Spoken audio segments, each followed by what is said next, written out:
Olá, caros amigos, tudo bem? Meu nome é Eduardo Saig e esse é o podcast Café das 10, aqueles 10, 15, 20 minutos, ou talvez um pouco mais, que a gente tira para conversar com os nossos colegas de recursos humanos sobre RH. Hoje eu vou falar com o Ricardo Salvioni sobre o desafio do RH das empresas de tecnologia durante a pandemia. Ricardo Salvioni, seja bem-vindo, como é que você está? Muito obrigado, tudo ótimo. Obrigado pelo convite, Eduardo. O prazer é nosso. Salvioni, para quem não te conhece, quem é você no mercado de recursos humanos? Vamos lá. Ricardo Salvioni, algo como 25 anos de experiência já em RH, tá? Passando aí por empresas, vamos falar lá desde trás, né? Passando por Hey Group, né? Foi minha grande escola em RH, passando por Grupo Telefônica, passando por indústria de alimentos, passando por telecom também, telefônica, depois algumas investidas também segmento farmacêutico na Takeda Pharma, passei por uma empresa de óleo e gás, tá? Oil and Gas, e agora estou trabalhando em uma empresa de TI. Apesar que, quando eu trabalhei na Telefônica, apesar de ser do segmento telecom, eu estava numa divisão no qual existia muita tecnologia embarcada, no qual se trabalhava basicamente com o segmento corporativo.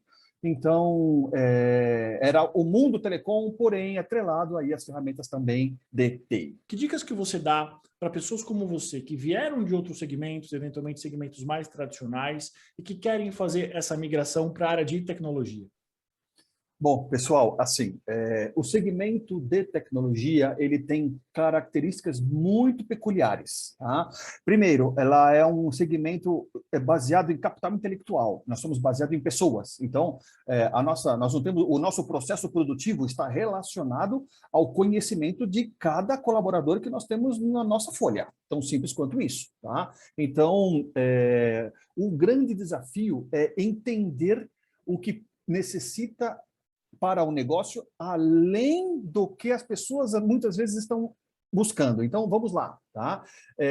Eu preciso garantir a longevidade destas pessoas na companhia. Então, o attrition, turnover é algo que é extremamente crítico para uma empresa na indústria de tecnologia da informação. Tá? Então, se eu tenho um funcionário que detém conhecimento em cloud e, por alguma razão, ele resolve ir para a concorrência, eu perco o conhecimento dele, por mais que eu tenha outras pessoas que façam a mesma coisa, tá? O que ele desenvolveu, o que ele trabalhou, a gente tem, é evidente que nós temos que ter um trabalho de armazenamento desse conhecimento, porém, o trato com pessoas, ele é muito mais esperado que seja muito mais longevo e com muito mais cuidado do que de uma empresa tradicional baseada num processo produtivo, por exemplo.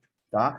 Então, nós temos trabalhos constantes de discussão de carreira, tá? Muito mais do que ser simplesmente um plano de carreira nos livros ou no quadro ou no modelo de negócio da empresa. Isso é um estímulo que o RH faz. Tá? Então, cada gestor apresenta para o RH o plano de carreira curto, médio e longo prazo de todos os seus colaboradores. Tá? Então, muito mais do que sentar e discutir feedback, que isso já é bastante antigo até, né?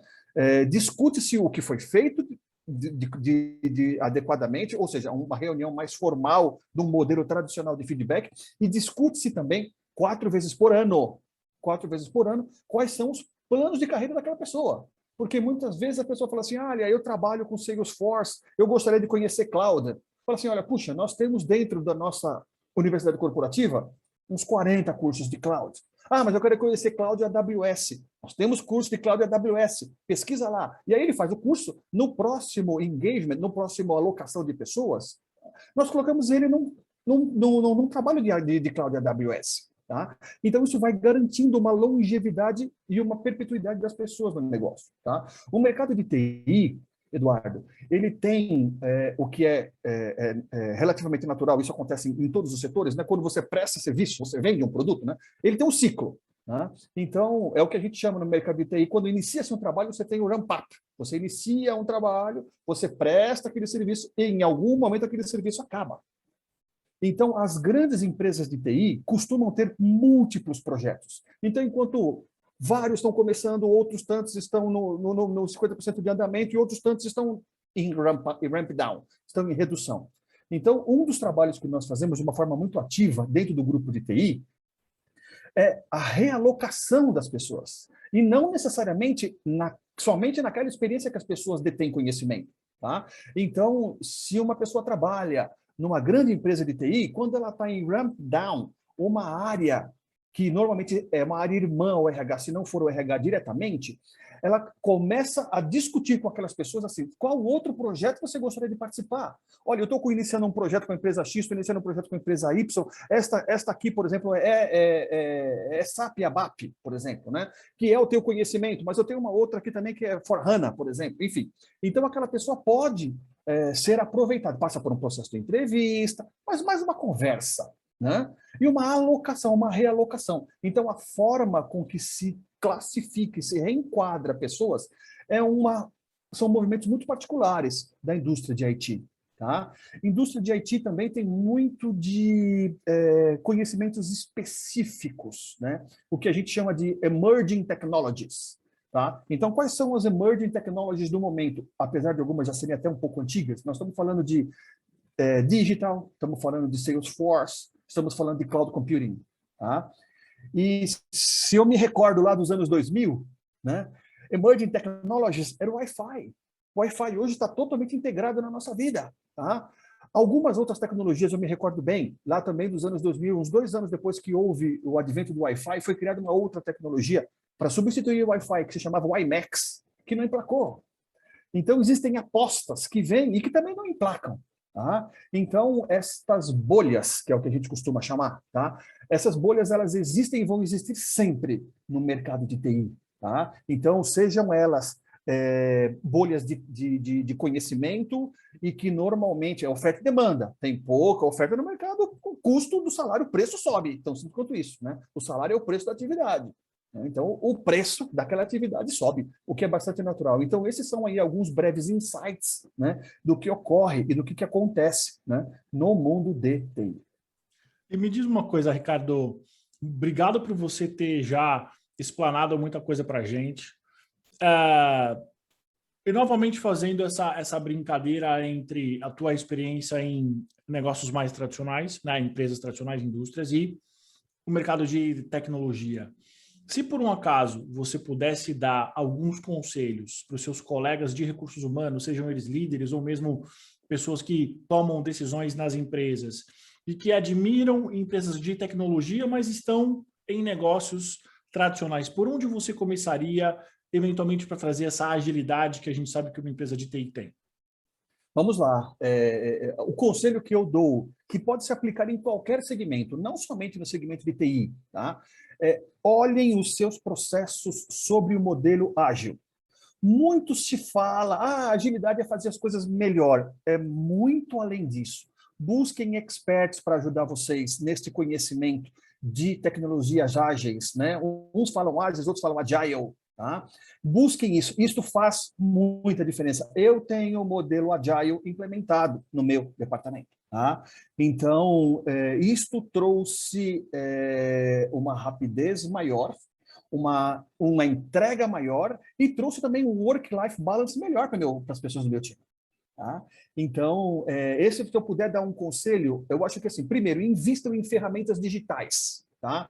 Como eu faço para oferecer para o meu empregado talvez uma melhor experiência? Né? Se fala muito hoje em Best Employee Experience. Né? Então, facilite a vida dele em consultar dados pelo próprio celular. Então, olha, puxa, quando que minhas férias estão planejadas? Ou será que eu posso planejar minhas férias? Posso fazer isso pelo celular? Pode. Tá? Como é que eu consulto meu saldo, meu demonstrativo de pagamento, quanto que eu vou receber de horas extras? Consulta pelo celular. Tá? O meu benefício está ativo, como é que eu faço para pedir um reembolso de assistência médica? Como é que eu faço para entrar ou sair ou consultar minha previdência? Utilizem ferramentas digitais. Tá? Isso melhora muito a experiência do empregado. Trabalha de forma... e desoperacionaliza também muito o RH. Porque tudo isso ia virar uma pergunta ou uma dúvida elementar para o nosso time responder, sei lá, 15, 20, 50 vezes. Tá?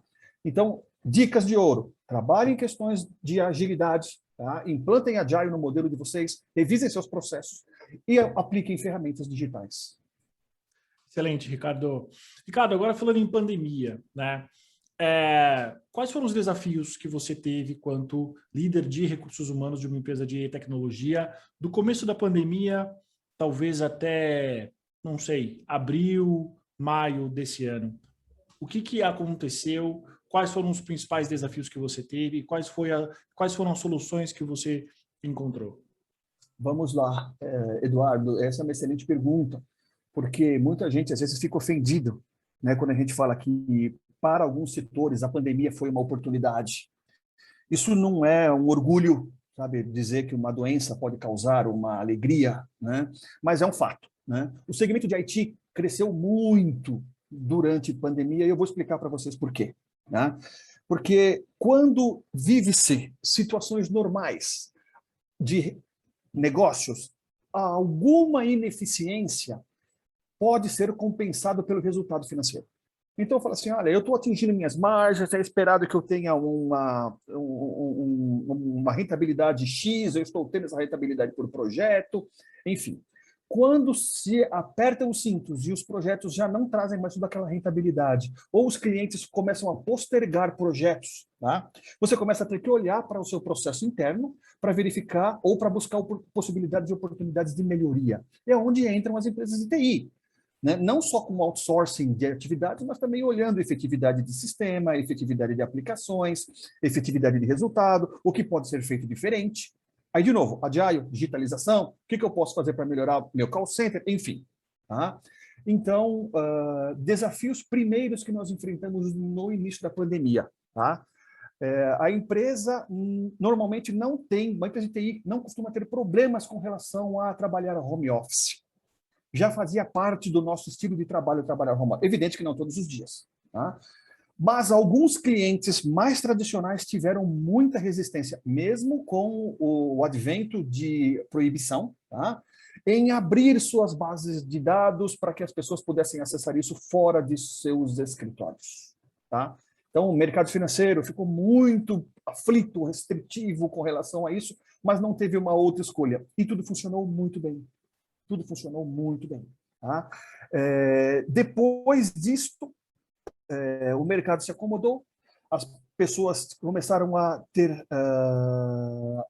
o hábito, criou-se o hábito de trabalhar num modelo 100% home office, isso se acomodou dentro da residência de cada pessoa. Pessoal, isso não é uma coisa simples. Tá? Eu enfrentei situações de ter que ajudar pessoas que falam assim, puxa, Ricardo, eu sempre morei, trabalhei fora, a minha casa, eu não tenho uma cadeira ergonômica, sabe? Eu estou sentado na mesa da cozinha, eu estou incomodando a minha esposa, enfim, estou incomodando meu marido. Então, nós tivemos que trabalhar situações de alguma flexibilização, inclusive de uso do escritório. Tá? Porque a pessoa não tinha como produzir naquele momento, não tinha questões adequadas, inclusive de mobiliário e espaço dentro de casa. Tá? Outro problema, Eduardo, que nós enfrentamos, eu posso dizer que nós estamos enfrentando muito forte mais agora, são questões de doenças psicológicas. Tá? Um aumento expressivo, significativo de burnout, estresse, por conta, evidente, né, do medo do acometimento da doença, por conta da ausência do convívio social. Né? Muitas pessoas, assim como eu, estão restritos hoje ao supermercado e o que é estritamente necessário para se fazer, para se sair. Né? Então, o convívio social praticamente desapareceu, o convívio entre famílias praticamente desapareceu. Aliás, isso se tornou até mais perigoso, porque se eu vou visitar a minha mãe ou meu pai, que são mais velhos, eu posso levar doença para eles, então isso se tornou mais perigoso. Tá? Enfim, então, isto trouxe um estresse além do estresse natural que as pessoas já têm com seus trabalhos, com suas rotinas diárias. Tá? Então, esse é o grande problema. O que eu fiz para poder minimizar esse trabalho, esse problema, Edu, foi no sentido de criar sessões diversas, online, do tipo de ginástica laboral online. Só que assim, chama seu filho, chama seu marido, chama sua esposa, vem fazer ginástica conosco. Tá? Então, isso integra a família também, que aumentou o nível de estresse das pessoas convivendo 24 horas por dia. Né? Fiz ginástica laboral, eu fiz sessões de yoga, tá? Tudo 100% digital, aberto para funcionários e membros da família. Tá? Sessões de psicologia positiva, sessões abertas de discussão e sessões também, assim, eu tenho slots no qual a pessoa pode, com o meu conhecimento, ou até mesmo sem o meu conhecimento, de conhecimento da empresa, de optar por um slot para conversar com uma psicóloga. Tá? E hoje nós estamos trabalhando, além de palestras de qualidade de vida, alimentação em home office, porque algumas pessoas perderam o controle, né? Estão ao lado da sua geladeira, né? Então se tornou muito sedutor ir lá a todo momento e beliscar alguma coisa. Então, alimentação em home office. Fizemos trabalho também de disciplina em home office, esse também é um problema que nós estamos enfrentando. Tá? No início, eu acho que teve uma questão mais aderente, as pessoas aderiram mais ao home office. Hoje, eu costumo dizer que algumas pessoas estão mais home do que office, né? Então, eu percebo um descolamento, às vezes alguma queda de produção isolada em algumas pessoas. Tá? E, enfim, tá? E hoje nós estamos trabalhando uma sessão proativa de psicologia. Então, é muito difícil, às vezes, né? Empresas grandes, você tem lá 2.000, 3.000 colaboradores, você não consegue identificar quem precisa de uma sessão proativa. Então, nós iniciamos com os gestores. Esses gestores participaram de sessões proativas de psicologia, né? de conversa com psicólogos, e eles têm por condição indicar 2 pessoas do time dele para conversar também. Então, nós estamos criando aí uma corrente de expandindo para que a gente chegue, de fato, naquelas pessoas que precisam de algum suporte. Às vezes nem perceberam, mas precisam de algum suporte por conta de estresse da pandemia. Muito bom, Ricardo. E agora, imaginando que talvez a gente esteja já no final da pandemia, até pelo começo da vacinação em todos os lugares do Brasil, eu espero, né, que a gente já esteja caminhando talvez do meio para o final. Quais são os desafios que você acredita que você vai ter? Talvez, eventualmente, de fato, brigar por um modelo híbrido, né, institucionalizar um modelo híbrido. Quais os desafios que você já começou a mapear? Talvez os 3 principais desafios que você acredita que você vai ter, não só você, não só as empresas de tecnologia, mas talvez todas as empresas de médio a grande porte do Brasil, os 3 principais desafios e o que você está pensando como insights de solução? Vamos lá, o que eu penso com relação a isso? Eu acho que da mesma forma que houve o estresse da ruptura do 100% no escritório para o 100% remoto, nós vamos sofrer o mesmo estresse do 100% remoto para o retorno à estrutura. Tá? Uso de escritórios, eu digo. Tá? Então, da mesma forma que, como eu comentei, pessoas falaram assim, Ricardo, puxa, eu não tenho um espaço adequado na minha casa.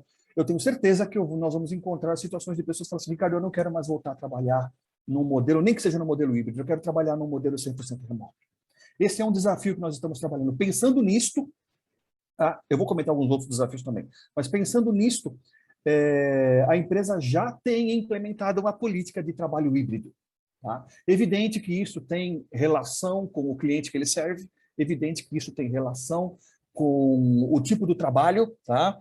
E a gente, às vezes, também não recomenda, assim, vamos lá, né? Eu tenho muita reticência em recomendar um trabalho 100% remoto. Muito se falou aí durante a pandemia que o novo normal ia fazer com que o trabalho fique 100% remoto. Eu vejo isto com alguma reticência e eu vou explicar por quê. Tá? Trazendo a minha experiência pessoal. Eu cresci bastante na minha carreira observando pessoas com alto nível de sucesso e êxito. Então, quando eu era analista, eu observava os gerentes e via aquele gerente, puxa, ele tem sucesso, ele conseguiu crescer na carreira, quais são os comportamentos, não só técnicos, mas principalmente soft skills que ele tem. Tá? E, às vezes, isto, na pandemia, ficou muito prejudicado. Quando você trabalha num modelo 100% remoto, você perde essa potencialização da exemplificação, que hoje a gente chama de processos de mentoring, né? Então, de uma forma não estruturada, a gente perde muito. Habilidades gerenciais sofreram demais as suas evoluções em período de pandemia. Tá? Então, eu acho que esse vai ser um segundo desafio, Eduardo. Formar de uma forma, formar mais rápido potenciais sucessores, porque nesses 2 anos, soft skills ficaram muito adormecidos. Nós desenvolvemos outros soft skills de relacionamentos diferentes, né? Mas não aqueles que mais costumeiramente se utiliza no mercado corporativo. Excelente, Salvioni. Última pergunta. A gente viu nos últimos anos o surgimento de muitas tendências, né? Diversidade e inclusão, que eu acho que talvez é uma tendência que veio para ficar, mas eu quero ouvir o que você tem a dizer. Employer branding, employee experience. Na tua visão, você que veio de uma era tradicional, de mercados tradicionais, agora você está na crista da onda, numa empresa de tecnologia. na tua opinião, o que você acha que dos últimos 5 anos para cá são apontados como tendência e que eventualmente serão coisas passageiras, e o que você acha que veio para ficar? Eu entendo, na verdade, assim, toda onda que vem, eu tento surfar. Porque, às vezes, você pode desprezar um conteúdo, um conhecimento ou uma tendência, e isso vai lá, você vai pagar o preço por aqui. Tá? É evidente que tem algumas ondas, né? Como no passado, muito se falou, como você falou, né? Vamos fazer uma reengenharia. Isso foi uma onda que veio destruir uma série de empresas e foi embora. Né? Com relação à diversidade e inclusão, eu tenho certeza absoluta que isso veio para ficar. Né? Inclusive, eu estava pensando, esses dias atrás, aqui ao longo do final de semana, há quanto tempo a gente discute diversidade e inclusão, né? Sei lá, 10 anos, 15 anos. Aí eu realizei que não, faz mais de 2 séculos que a gente discute diversidade e inclusão. Se a gente não tivesse discutido isso lá atrás, nossas esposas, mães e filhas talvez não tivessem acesso à escola, não teriam acesso a trabalho, não teriam acesso, talvez nem a ir para uma igreja. Né? Porque a sociedade no passado tinha um cunho diferente, né? Segregava a mulher, retia a mulher, né? Então, veja quantos anos a gente discute isso e a gente continua discutindo a inclusão da mulher na sociedade. Né? Então, o mundo é muito grande e serve a todos. Tá? Eu acho que não é por conta de uma opção, ou por conta de uma cor da pele, ou por conta de uma característica que a pessoa será ou deve ser banida ou colocada à margem da sociedade. Né? Então, eu acho que isso veio, eu acho que isso faz parte. Inclusive, eu trago um exemplo, vou falar bem rápido. Eu trabalhei com uma pessoa uma vez, isso há bastante tempo atrás, quando eu era coordenador, e essa pessoa era religiosa. Tá? Ele não trabalhava aos sábados. E eu, sistematicamente, precisava de fazer horas extras aos sábados. Tá? Quando ele veio para o meu time, eu falei, uau, como é que eu vou fazer? Ele cuida de um processo importante. Eu me tornei um gestor melhor trabalhando com diversidade, porque na quarta-feira eu já começava a olhar as atividades daquele departamento e acelerar, porque eu sabia que aquela pessoa não ia poder trabalhar no sábado. E nunca mais meu time, ninguém fez horas extras aos sábados, porque eu me tornei um gestor melhor.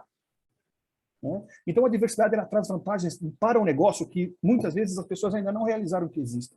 Tá? Employer branding, né? Employee branding. Right? Isso tudo faz parte de um modelo no qual, no fim do dia, é uma forma estruturada de se organizar as questões de engajamento, as questões de oferecer ao empregado a melhor experiência. Isso tudo eu tenho certeza que veio para ficar. Tá? Questões relacionadas, como eu disse, eu acho que ao modelo híbrido de trabalho, eu acho que veio para ficar. Tá? Questões com relação a empresas que vão trabalhar 100% home office em todas. É claro que a gente não pode falar de empresas com sistema produtivo, né? Mas empresas com 100% home office, né? Mesmo que seja com capital intelectual, eu acho que é uma tendência que não deve se perpetuar. Né? A gente costuma dizer, né, que... você já viu o serviço doméstico home office, Eduardo? Serviço home office é o seguinte, a empregada liga para você e fala assim, seu Edu, agora é hora do senhor fazer um café, vai lá e liga a cafeteira. Exatamente, né? Seu Edu, impossível. agora né? é hora de lavar a louça, o senhor vai lá e lave a louça, por favor. Então, tem atividades que não são possíveis. Com certeza. E tem atividades que assim, se perde muito também no modelo 100% home office. Eu acho que essa é uma tendência que talvez mais empresas pequenas ou muito pequenas devam seguir aí nos próximos tempos. Muito bom, Ricardo. Você tem algumas últimas palavras para esse nosso café? Algum recado? Alguma coisa que você gostaria de falar que eu não te perguntei? Na verdade, Edu, quero agradecer a oportunidade. Eu acho que sempre é bom a gente passar um pouco da experiência, não de forma arrogante, mas sim de forma colaborativa. Tá? Nós já estamos aí, como você iniciou dizendo, né? Nós já estamos aí talvez do meio para o fim da pandemia. Tá? Tenham paciência, tenham fé, pessoal. Nós vamos sair dessa muito mais fortalecidos e muito mais unidos enquanto humanidade. Essa é minha fé e minha crença. Eduardo, mais uma vez, super obrigado. Ricardo, o prazer foi meu. Muito obrigado pelo teu tempo, obrigado por você ter compartilhado comigo um pouco da sua experiência, conosco. Eu vou deixar o link para o teu LinkedIn no nosso card aqui embaixo, seja do YouTube, seja dos podcasts. Para você que está vendo a gente, obrigado pelo seu tempo, curta, compartilhe, se inscreva no canal e até o próximo Cafezinho das 10. Obrigado, Ricardo. Super obrigado, Eduardo. Um abraço grande, abraço a todos.